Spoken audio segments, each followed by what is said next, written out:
Hello student, आपका हमारे YouTube channel पर स्वागत है। दोस्तों, आज हम प्लांट किंगडम के अगले चैप्टर के बारे में अध्ययन करेंगे और अगले चैप्टर का नाम है ब्रायोफाइट्स। ब्रायोफाइटा के बारे में आज अध्ययन करेंगे। देखिए, हम पादप जगत के बारे में अध्ययन कर रहे हैं। शैवाल वाला चैप्टर हम पढ़ चुके हैं, तो जिन स्टूडेंट ने शैवाल वाला चैप्टर नहीं पढ़ा है उसको आप देख लीजिए। और आज जो चैप्टर हम पढ़ेंगे वो पढ़ेंगे ब्रायोफाइट।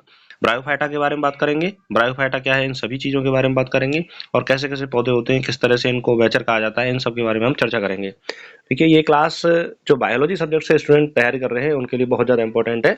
चलिए हम बात करते हैं पादप जगत ब्रायोफाइटा। सबसे पहले हम बात करते हैं ब्रायोफाइटा को क्या कहा जाता है। ब्रायोफाइटा को वनस्पति जगत का उभयचर कहा जाता है। देखिए, उभयचर शब्द से हम ये समझ सकते हैं कि ये ऐसे पौधे होंगे जो जमीन पर भी होंगे और जल में भी होंगे, अर्थात किसी भी जलीय जो अवस्था है उसके किनारे पर और किनारे से थोड़ा दूर ये पौधे पाए जाते हैं। तो ब्रायोफाइटा को पादप जगत का उभयचर कहा जाता है। यह प्रथम स्थलीय पादप है। ध्यान दीजिए, अगर पेपर में पूछा जाए कि प्रथम स्थलीय पादप यानी ऐसे पौधे जो सबसे पहले स्थल पर उगना प्रारंभ किया, उगे, तो वो है ब्रायोफाइट। लेकिन अगर ये प्रश्न आए कि प्रथम सफल स्थलीय पादप पूछा जाए, तो प्रथम सफल स्थलीय पादप हैं टेरिडोफाइट्स। अच्छा, ब्रायोफाइट का एक महत्वपूर्ण लक्षण है कि इन्हें निषेचन के लिए जल की आवश्यकता होती है, अर्थात यही कारण है कि यह किनारे पर पाए जाते हैं, नम स्थानों पर पाए जाते हैं जहां पर जल की उपलब्धता हो, जिसके कारण ये अपना निषेचन कर सकें। इसीलिए ब्रायोफाइट को पादप जगत का क्या कहा जाता है, उभयचर कहा जाता है। अब हम आगे बात करें ब्रायोफाइटा का अध्ययन क्या कहलाता है। ब्रायोलॉजी, फादर ऑफ ब्रायोलॉजी किसे कहा जाता है। एफ केबर्स को फादर ऑफ ब्रायोलॉजी कहा जाता है। फादर ऑफ इंडियन ब्रायोलॉजी किसको कहा जाता है। एस आर कश्यप को फादर ऑफ इंडियन ब्रायोलॉजी कहा जाता है। और ब्रायोफाइटा शब्द जो दिया था वो ब्राउन ने दिया था, 1884 में ब्रायोफाइटा शब्द दिया था। अब हम प्रमुख लक्षणों के बारे में बात करते हैं कि ब्रायोफाइटा वर्ग जो है, ब्रायोफाइटा पादप जगत का जो वर्ग है उसके महत्वपूर्ण लक्षण क्या हैं। देखिए, यह प्राय नम एवं छायादार भागों में पाए जाते हैं। मैं अभी भी बता रहा था कि ये उन स्थानों पर मिलेंगे जहां नमी होगी और छायादार भाग होंगे, यानी कि सियोफाइट्स प्लांट है। ये कैसे प्लांट है, सियोफाइट्स प्लांट है ब्रायोफाइटा।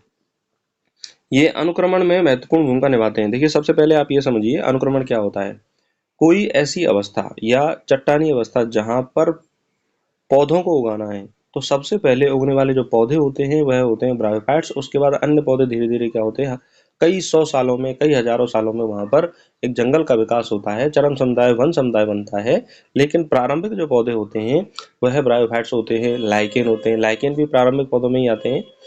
और प्रारंभिक पौधे जो ब्रायोफाइट्स है ये अनुक्रमण में भूमिका निभाते हैं, यानी कि किसी भी ऐसे स्थान पर जहां पर कोई पेड़ पौधे नहीं है, वन अवस्था नहीं है, वहां पर हजारों सालों में, कई सौ सालों में वन अवस्था का विकसित हो जाना, जंगलों का विकसित हो जाना कहलाता है अनुक्रमण। तो जो प्रारंभिक अवस्था होती है, प्रारंभिक उगने वाले जो पादप होते हैं वो होते हैं ब्रायोफाइट। ब्रायोफाइट एम्ब्रियोफाइटा का सबसे सरल और आद्य पादप वर्ग है। एम्ब्रियोफाइट मतलब ऐसे पौधे जिनमें वेस्कुलर बंडल यानी कि जाइलम और फ्लोएम नहीं पाए जाते हैं, इन्हें नॉन वेस्कुलर एम्ब्रियोफाइट्स कहा जाता है।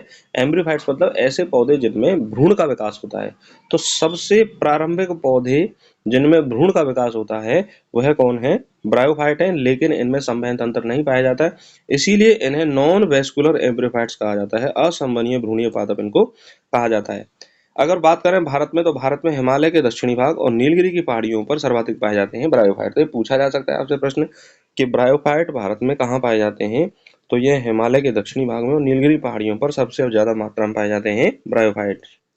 आगे हम बात करें, देखिए एक इंपॉर्टेंट क्वेश्चन परीक्षा में पूछा जाता है, जलीय ब्रायोफाइट्स कौन कौन से होते हैं।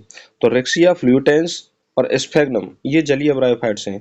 रेक्सिया फ्लूटेंस सबसे ज्यादा पेपर में पूछा जाता है। इस एग्जाम्पल को आप याद रखिए कि डायरेक्ट क्वेश्चन आता है कि जलीय ब्रायोफाइट्स कौन सा है, और वहां पर आपको एक एग्जाम्पल मिलेगा, एक ऑप्शन मिलेगा रेक्सिया फ्लूटेंस।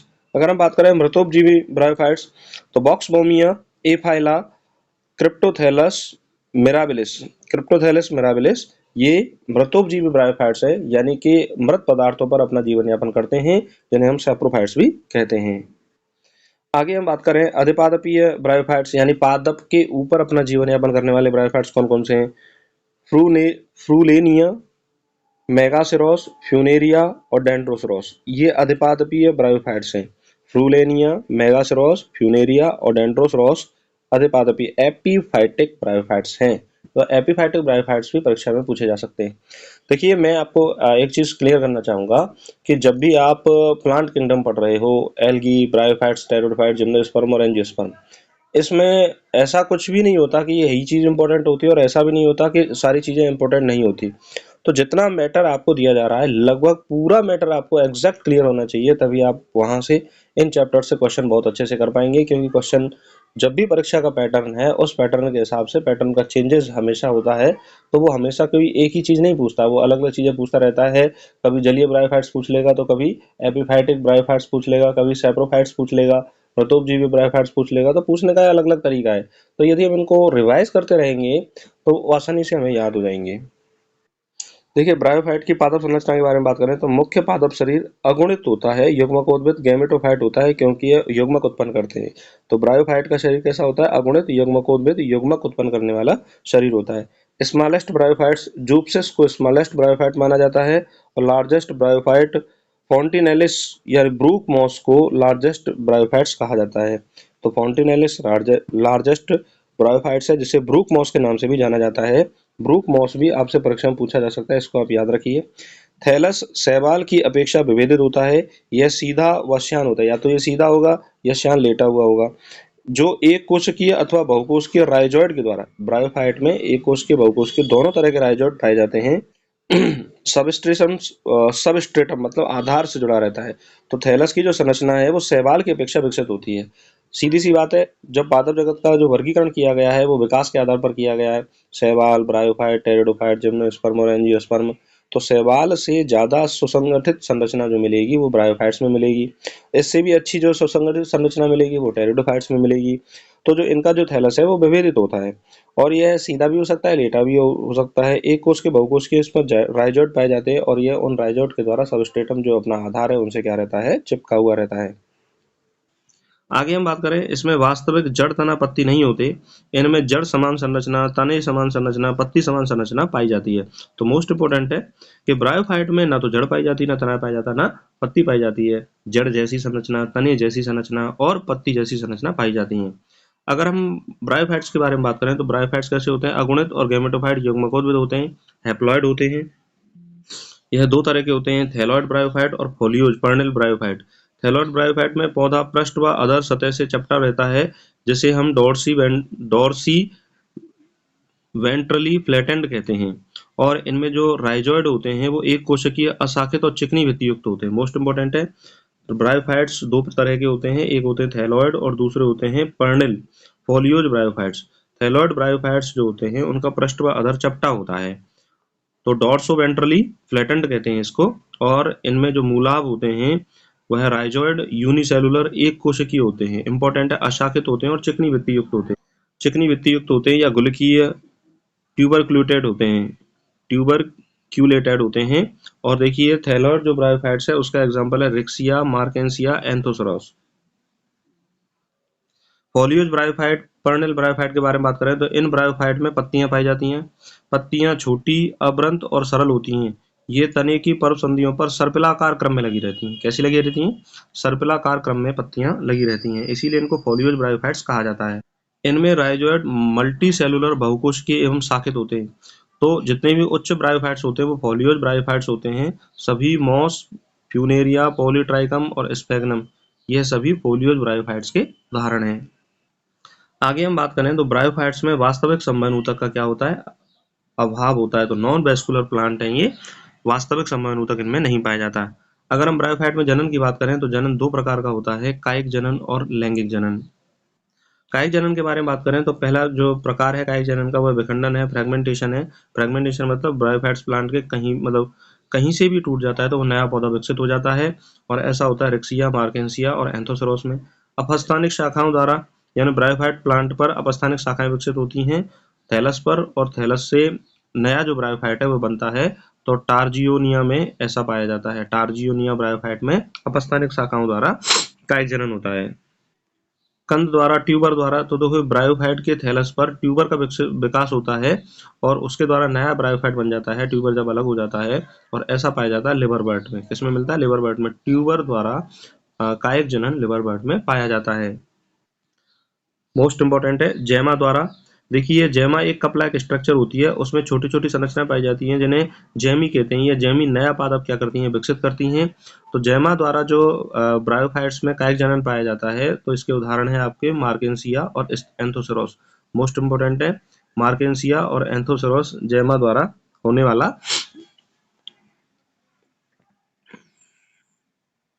कायिक जनन है। आगे हम बात करें क्लैडिया द्वारा।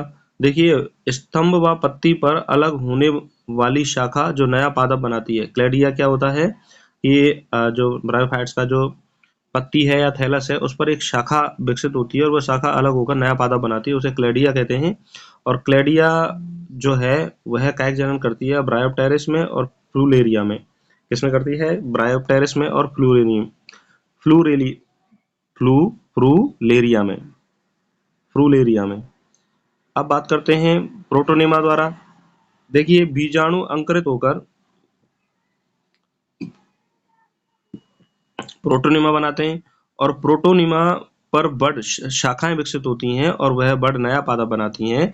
तो प्रोटोनेमा द्वारा जो कायिक जनन है वह पाया जाता है मॉस में। मोस्ट इंपोर्टेंट है, प्रोटोनेमा द्वारा जो कायिक जनन है वह किसमें पाया जाता है, मॉस में। तो इस तरह से दोस्तों कायिक जनन विखंडन, अपस्थानिक शाखा, कंद, जैमा, क्लैडिया, प्रोटोनेमा द्वारा ब्रायोफाइट्स में पाया जाता है। तो ये कायिक जनन के प्रमुख प्रकार हैं। अब हम बात करते हैं लैंगिक जनन के बारे में। आगे बात करते हैं लैंगिक जनन के बारे में। तो देखिए लैंगिक जनन ब्रायोफाइट्स में उगमी प्रकार का होता है। उगमी के बारे में हम पहले भी चर्चा कर चुके हैं। उगमी का अर्थ होता है कि इसमें जो मादा जननांग है वह स्थिर होगा और बड़ा होगा, और नर जननांग कैसा होगा, छोटा होगा और चलायमान होगा। लैंगिक जनन बहुकोशिकीय और बंध्यावरण द्वारा ढके रहते हैं। स्टेराइल जैकेट पाई जाती है। ये इंपॉर्टेंट है, ब्रायोफाइट्स का मुख्य करैक्टर है बंद जैकेट का पाया जाना, बंध्यावरण का पाया जाना, स्टेराइल जैकेट का पाया जाना। तो इसको आप याद रखिए, इंपॉर्टेंट है।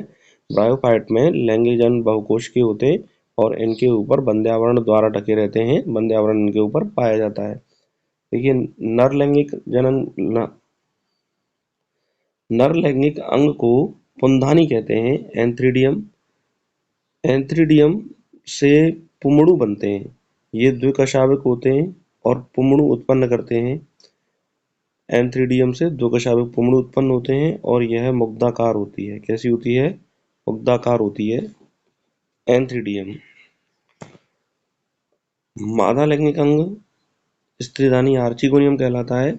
आर्चिगोनियम में चार नेक कैनाल सेल होती हैं, एक वेंट्रल कैनाल सेल होती है और एक एग सेल होती है। तो इसको आप याद रखिए, ब्रायोफाइट्स की जो आर्चिगोनियम है उसमें चार नेक कैनाल सेल, एक वेंट्रल कैनाल सेल और एक एग सेल होती है।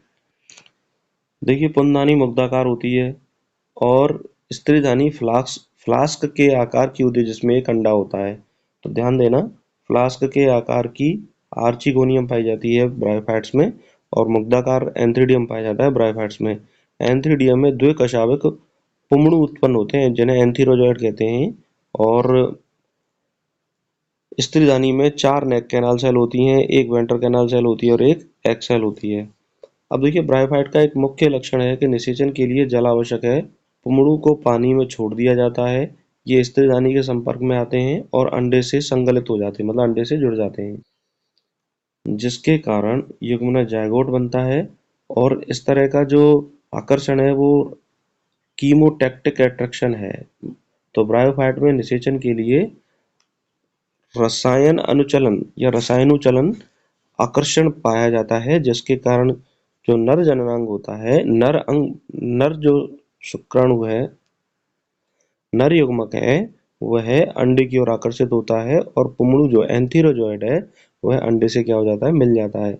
तो ब्रायोफाइट्स में जो नर युग्मक है उसका नाम है एंथीरोजॉइड। एंथीरोजॉइड एग से क्या हो जाता है, मिल जाता है।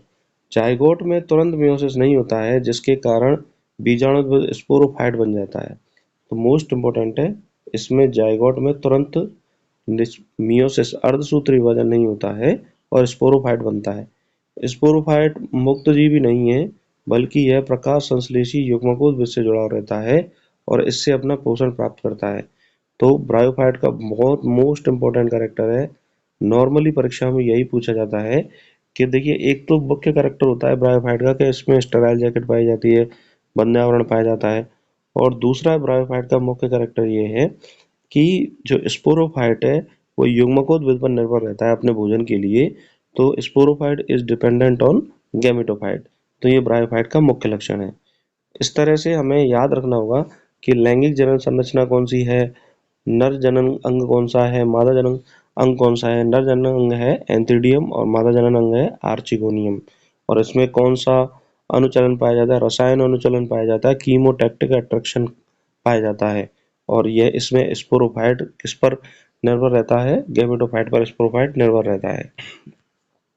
यानी हम कह सकते हैं sporophyte is dependent on gametophyte in bryophytes. Sporophyte की कुछ कोशिकाओं में मियोसिस हो जाता है जिससे अगुणित बीजाणु हैप्लॉइड स्पोर बनते हैं।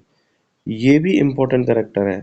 देखिए आपसे ये पूछा जा सकता है कि हैप्लॉइड स्पोर किस में बनते हैं, तो ब्रायोफाइट में हैप्लॉइड स्पोर बनते हैं। और यही हैप्लॉइड स्पोर अगुणित बीजाणु विकसित होकर युग्मकोद्भिद में बदल जाते हैं। तो ये युग्मकोद्भिद बनाते हैं। हैप्लॉइड स्पोर क्या बनाते हैं, हैप्लॉइड स्पोर बनाते हैं गैमेटोफाइट। अब हम बात करें स्पोरोफाइट में क्या होता है। स्पोरोफाइट 3 भागों में बटा रहता है, फुट, सीटा और कैप्सूल। इस कैप्सूल में बीजाणु मात्र कोशिकाएं पाई जाती हैं। इनसे अगुणित बीजाणु बनते हैं और यह अगुणित सूक्ष्म होते हैं और समान आकार के होते हैं। और इन अगुणित बीजाणुओं से गैमेटोफाइट बनता है। ब्रायोफाइट होमोस्पोरस प्लांट है, सम बीजाणु पादप है। तो इम्पोर्टेंट है, ब्रायोफाइट कैसे हैं, सम बीजाणु पादप हैं। देखिए ऐसे पादप जिनमें समबीजाणुकता पाई जाती है वहां पर बीज प्रकृति का विकास नहीं होता। यही कारण है कि ब्रायोफाइट होमोस्पोरस होने के कारण इनमें सीड नहीं पाया जाता, बीज नहीं पाया जाता। ब्रायोफाइट में विषम रूपी पीढ़ी एकांतरण पाया जाता है। विषम रूपी पीढ़ी एकांतरण से मतलब है कि स्पोरोफाइट गैमेटोफाइट बनाता है और गैमेटोफाइट से क्या बनता है, फिर स्पोरोफाइट बनता है। तो स्पोरोफाइट जो किस पर निर्भर करता है, गैमेटोफाइट पर ये डिपेंडेंट होता है। तो sporophyte is dependent on gametophyte. अब ब्रायोफाइट के वर्गीकरण के बारे में बात करते हैं। ब्रायोफाइट को 3 सुपर क्लास में बांटा जाता है, हेपेटिकॉप्सिडा, एंथोसेरोटॉप्सिडा और ब्रायोप्सिडा। दोबारा सुनिए, 3 सुपर क्लास में बांटा जाता है, हेपेटिकॉप्सिडा, एंथोसेरोटॉप्सिडा और ब्रायोप्सिडा। हेपेटिकॉप्सिडा को हिपेटेसी वर्ग में बांटा गया है और एंथोसेरोटॉप्सिडा में एंथोसेरोटी वर्ग है और ब्रायोप्सिडा में मसाई वर्ग पाया जाता है। तो ब्रायोप्सिडा का वर्ग कौन सा है, मसाई वर्ग है। एंथोसेरोटॉप्सिडा का वर्ग कौन सा है, एंथोसेरोटी है। और हेपेटिकॉप्सिडा का वर्ग है हेपेटेसी। तो ब्रायोफाइट को 3 सुपर क्लास में बांटा गया है, हेपेटिकॉप्सिडा, एंथोसेरोटॉप्सिडा और ब्रायोप्सिडा। अब हम बात करते हैं हेपेटिकॉप्सिडा को क्या कहते हैं, लिवरबर्ट कहते हैं। हेपेटिकॉप्सिडा को क्या कहते हैं, लिवरबर्ट कहते हैं। ये प्रारंभिक ब्रायोफाइट्स हैं। ये प्राय नमी छायादार स्थान जैसे नदियों के किनारे, दलदल में, गीली मिट्टी में और पेड़ की छाल पर होते हैं। इनका मुख्य पादप शरीर थैलॉइड होता है, मतलब जड़ तना पत्ती में विभेदित नहीं होता और युग्मकोद्भिद होता है। ऐसा किसमें पाया जाता है, मार्केंसिया में। और इनका जो थैलस होता है वो पृष्ठाधार व अधः स्तर सब स्ट्रेटम से क्या होता है, बिल्कुल चिपके रहते हैं। तो इसमें जो थैलस है वो डोर्सोवेंट्रल फ्लैटेड पाया जाता है। और इसका जो थैलस है वह राइजॉइड की सहायता से सबस्ट्रेटम से आधार से क्या होता है, जुड़ा हुआ रहता है। इसकी चर्चा भी हम थोड़ी देर पहले कर चुके हैं। आगे हम बात करें, देखिए हेपेटिकॉप्सिडा में कुछ जो ब्रायोफाइट है वह कभी कभी फोलियोज पर्निल भी होते हैं। और पर्निल जो फोलियोज ब्रायोफाइट्स है वो कौन कौन से, हेपेटिकॉप्सिडा में डिप्लोफिलस रूलेरिया। यह पत्ती की तरह छोटी छोटी संरचनाएं होती है जो तने की सतह पर सतह ये सतह सतह पर 2 कतारों में व्यवस्थित रहती हैं। तो ये पर्निल जो संरचना है वो कैसी होती हैं, पत्ती की तरह छोटी छोटी संरचना होती हैं जो तने की जो सतह होती है उस पर 2 कतारों में क्या होती है, व्यवस्थित होती हैं। हेपेटिकॉप्सिडा में अलैंगिक जनन थैलस के विखंडन या जैमा द्वारा होता है। जैमा क्या होता है, जैमा हरी बहुकोशिकीय अलैंगिक कलियां हैं जो जैमा कप में होती हैं। और ये जैमा कप में जो जैमी, हमने पहले चर्चा की थी जनन के बारे में, तो वही जैमियां हैं। और इन जैमियों के द्वारा नए पौधे का क्या होता है, विकास होता है। अब हम लैंगिक जनन के बारे में बात करें। हेपेटिकोप्सिडा में लैंगिक जनन कैसा होता है? नर तथा मादा लैंगिक अंग एक थैलस पर उभयलिंगाश्रयी मोनोसियस या अलग-अलग थैलस पर एक लिंगाश्रयी डायोसियस होते हैं। यानी कि हेपेटिकोप्सिडा में ऐसा होता है कि एक ही थैलस पर नर तथा मादा लैंगिक अंग होते हैं, तो ऐसी स्थिति को उभयलिंगाश्रयी मोनोसियस कहा जाता है। इस नाम को आप याद रखिए, उभयलिंगाश्रयी। मोनोसियस से एक लिंगाश्रयी हमें नहीं समझना है, एक ही पौधे पर, तो मोनोसियस हो जाएगा उभयलिंगाश्रयी। और अलग अलग थैलस पर अब नर तथा मादा जनन अंग होते हैं तो उन्हें एक लिंगाश्रयी डायोसियस उनको कहा जाता है। स्पोरोफाइट, मार्केंसिया के स्पोरोफाइट की यदि बात करें तो मार्केंसिया का स्पोरोफाइट फुट, सीटा और कैप्सूल में बटा रहता है। मार्केंसिया में कॉलुमेला नहीं पाई जाती। देखिए, हेपेटिकोप्सिडा में कॉलुमेला नहीं पाई जाती और अर्धसूत्री विभाजन द्वारा स्पोर का निर्माण होता है, और यही स्पोर, अगुणित स्पोर जो है वह मुक्त जीवी गैमेटोफाइट का क्या करते हैं? निर्माण करते हैं।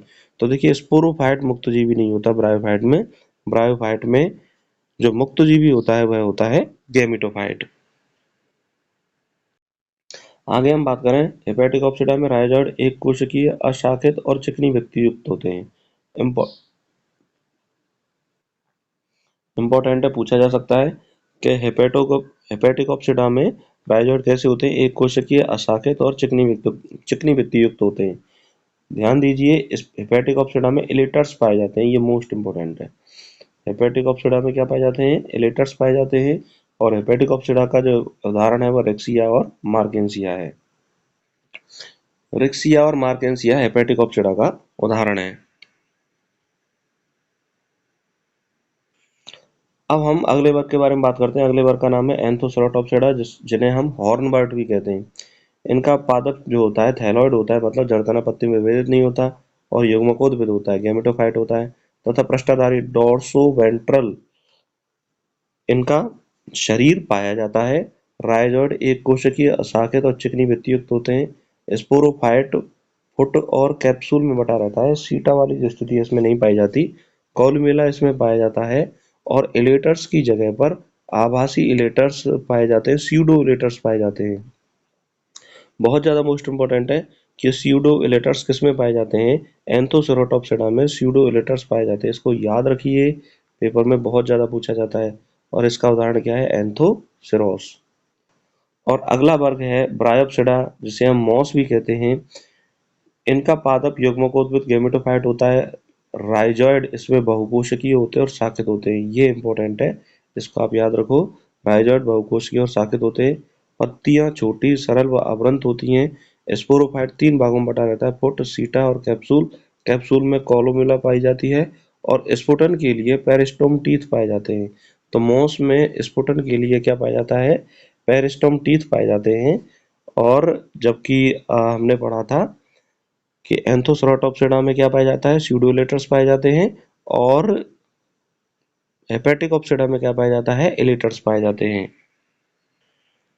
एक एग्जाम्पल पूछा जाता है कि स्फैग्नम में स्फुटन के लिए क्या पाए जाते हैं? एनुलस द्वारा स्फुटन होता है स्फैग्नम में। तो ये अपवाद भी है और इम्पोर्टेंट एग्जाम्पल भी है जो पूछा जाता है पेपर में। जीवन चक्र की प्रभावी अवस्था युग्मकोद्भिद होती है, जिसकी दो अवस्थाएं होती हैं।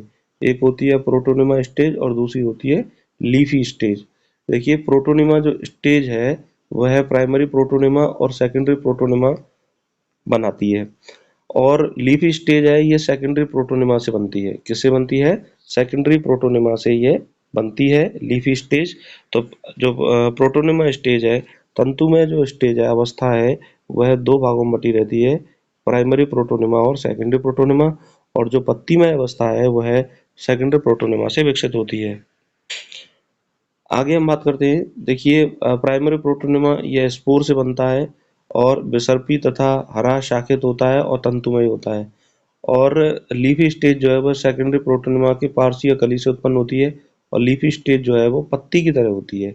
कैसी होती है? पत्ती की तरह। तो नाम से पता चल रहा है कि लीफी स्टेज कैसी होगी? पत्ती की तरह होगी। अब हम लीफी स्टेज के बारे में बात करें। इसमें एक सीधा पतला तना होता है जिस पर सर्पल क्रम में पत्तियां लगी रहती हैं। ये बहुकोशिकीय तथा शाखित राइजोइड द्वारा जुड़ी रहती हैं। इस अवस्था में लैंगिक जनन क्या होते हैं? विकसित होते हैं। तो लैंगिक अंग जो विकसित होते हैं वो लीफी स्टेज में होते हैं। और यह कैसा होता है? सीधा पतला तना होता है जिस पर सर्पिल क्रम में पत्तियां लगी रहती हैं और ये बहुकोशिकीय तथा शाखित राइजोइड होते हैं। इसमें कौन से पाए जाते हैं, ये अभी हम चर्चा कर चुके हैं। बहुकोशिकीय तथा शाखित राइजोइड इसमें पाए जाते हैं और इस अवस्था में लैंगिक अंगों का विकास होता है। मोस में कायिक जनन सेकेंडरी प्रोटोनिमा के विखंडन तथा मुकुलन द्वारा होता है। तो ये मोस्ट इंपोर्टेंट है। कायिक जनन कौन सी अवस्था में पाया जाता है, सेकेंडरी प्रोटोनिमा अवस्था में कायिक जनन पाया जाता है। तो उस कायिक जनन से क्या होता है, गैमेटोफाइट का निर्माण होता है। मॉस में लैंगिक जनन लीफ स्टेज में होता है। लैंगिक अंग होते हैं पुंधानी एंथ्रीडियम और स्त्रीधानी। यह पत्ती की पत्तीदार प्ररोह की चोटी पर क्या होते हैं, ये लगे रहते हैं। निषेचन के बाद जायगोट से स्पोरोफाइट विकसित होता है। स्पोरोफाइट 3 भागों में बटा रहता है, फुट, सीटा और कैप्सूल में, जिसमें कैप्सूल में अर्धसूत्र विभाजन द्वारा स्पोर का निर्माण होता है। मॉस में स्पोरोफाइट लिवरबर्ट की अपेक्षा अधिक विकसित होता है। ये मोस्ट इंपोर्टेंट है। सबसे ज्यादा विकसित प्रकार का स्पोरोफाइट किसमें मिलेगा, मॉस में मिलेगा। और इसके एग्जाम्पल हैं फ्यूनेरिया, पॉलीट्राइकम और स्फैग्नम। तो स्फैग्नम, फ्यूनेरिया, पॉलीट्राइकम ये उच्च वर्गीय ब्रायोफाइट्स प्लांट हैं जो जिन्हें हम क्या बोलते हैं, मॉस भी कहते हैं। और इनमें एंथेरिजॉइड राइजॉइड जो है वो कैसा पाया जाता है, बहुकोशिकीय और शाखित राइजॉइड पाया जाता है। अब हम ब्रायोफाइट के आर्थिक महत्व के बारे में बात करें। देखिए, मॉस शाकाहारी स्तनधारियों, पक्षियों व अन्य प्राणियों का भोजन है। तो मॉस का उपयोग किस रूप में किया जाता है, भोजन के रूप में किया जाता है। स्फैग्नम, स्फैग्नम से क्वेश्चन बहुत ज्यादा पूछा जाता है। इसे पीट कोयला मिलता है जिसका उपयोग हम ईंधन के रूप में करते हैं, इसीलिए स्फैग्नम को पीट मॉस के नाम से भी जाना जाता है। इसका उपयोग पैकिंग में और सजीव पदार्थों के स्थानांतरण में किया जाता है क्योंकि इसमें पानी को रोकने की बहुत अधिक क्षमता पाई जाती है। तो स्फैग्नम में पानी को रोकने की बहुत अधिक क्षमता पाए जाने के कारण इसका उपयोग पदार्थों को एक स्थान से दूसरे स्थान पर लंबे समय तक सुरक्षित रखने के लिए और उनके स्थानांतरण के लिए उपयोग लिया जाता है। लाइकेन के साथ मॉस सर्वप्रथम ऐसे पादप है जो चट्टानों पर होते हैं और यह प्राइमरी सक्सेशन में अपनी महत्वपूर्ण भूमिका निभाते हैं। प्राथमिक अनुकरण में जो भूमिका निभाने वाले जो पादप हैं वो कौन से हैं, मॉस हैं। और लाइकेन भी उनके साथ सबसे पहले चट्टानों पर उगते हैं। मॉस चट्टानों पर मृदा की सघन परत बना देते हैं और मृदा अपरदन को क्या है, रोकते हैं। तो मॉस मृदा अपरदन को भी क्या करते हैं, ये रोकते हैं।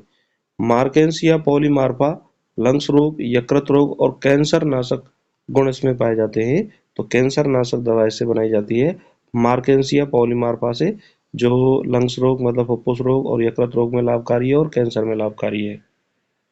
आगे हम बात करें पॉलीट्राइकम, ए ट्राइकम से एंटीबायोटिक बनते हैं। रेंडियर द्वारा लाइकेन के साथ पॉलीट्राइकम व होलोकोमियम को चारे के रूप में खाया जाता है। पक्षी मॉस कैप्सूल का भोजन बनाते हैं, यानी मॉस कैप्सूल को खाते हैं पक्षी। तो मॉस का जो कैप्सूल वाला भाग है उसको खाते हैं पक्षी। रैकोमेट्रियम और डाइक्रेनम मॉस से लैंप की बत्तियां बनती हैं। तो कौन कौन से मॉस से लैंप की बत्तियां बनती हैं, रैकोमेट्रियम और डाइक्रेनम से मॉस, जो मॉस पादप हैं उनसे लैंप की क्या बनती हैं, बत्तियां बनती हैं।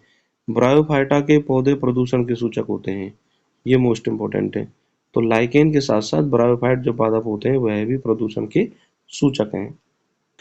अब इम्पोर्टेंट पॉइंट के बारे में बात करते हैं। स्फैग्नम दलदल में होता है और सेकेंड वर्ल्ड वॉर में इसका उपयोग घावों पर ड्रेसिंग के रूप में किया गया। कॉन्टिनेलिस को ब्रूक मॉस कहा जाता है। स्फैग्नम को peat moss, turf moss, bog moss या दलदल मॉस के नाम से भी जाना जाता है। तो देखिए, उपनाम भी ब्रायोफाइट्स के पूछे जाते हैं। स्फैग्नम को हम क्या बोलते हैं, peat moss, turf moss, bog moss या दलदल मॉस कहते हैं। और कॉन्टिनेलिस को हम क्या बोलते हैं, ब्रूक मॉस। फ्यूनेरिया को हरी मॉस, ग्रीन मॉस कहा जाता है। रिक्सिया मार्केंसिया को लिवरबर्ट कहते हैं और एंथोसरोस को हॉर्नबर्ट कहा जाता है। तो रिक्सिया मार्केंसिया को हम नॉर्मली क्या बोलते हैं, लिवरबर्ट, और एंथोसरोस को हम नॉर्मली क्या कहते हैं, हॉर्नबर्ट के नाम से जाना जाता है। तो इस तरह से दोस्तों मैंने ब्रायोफाइट्स के बारे में पूरा चैप्टर क्लियर किया। आशा करता हूँ कि आपको ये चैप्टर समझ में आया होगा। और यदि एक बार में समझ में नहीं आता है तो इस क्लास को दोबारा देखिए। और बायोलॉजी से तैयारी करने वाले जो स्टूडेंट पहली बार इसको देख रहे हैं, इस चैनल को जरूर सब्सक्राइब करें और अपनी तैयारी को स्ट्रॉन्ग करें। बायोलॉजी से संबंधित कई सारे टॉपिक और भी क्लासेस जो है वो प्लेलिस्ट में जाएंगे तो आपको देखने को मिल जाएंगी, तो उन क्लासेस को जरूर देखिए। नमस्कार, धन्यवाद।